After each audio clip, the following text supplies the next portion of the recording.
Det handler ikke kun om blomster, men om en fortælling, så derfor har jeg brug for jeres hjælp.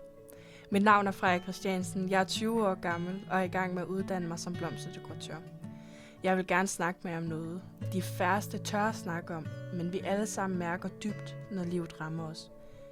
Det handler ikke kun om blomster til en begravelse. Det handler om en fortælling om den afdøde. Det handler om et sidste kærlig hilsen. En afslutning, der føles sand.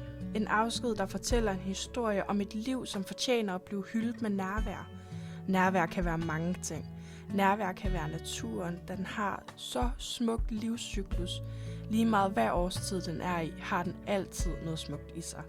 Jeg drømmer om at få naturen mere ind i begravelse. Da den har en rigtig smuk fortælling.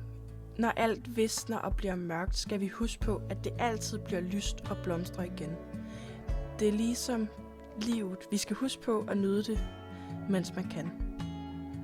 Så derfor vil jeg gerne have mere natur med ind i begravelsesspænderier, hvis man kigger på den smukke betydning. Det kan gøres på mange måder. Det kan være alt fra gren, mos eller blomster, den afdøde havde i haven. Det kan være et ønske, de havde eller I har, om en ting eller en blomst, så er I altid mere end velkommen til at komme ned i butikken og snakke med os om det. Så skal vi nok sørge for at få det inkorporeret i den sidste rejse. Forår, sommer, efterår og vinter. Vi ved, hvor livet starter og ender. Tusind tak for jeres tid.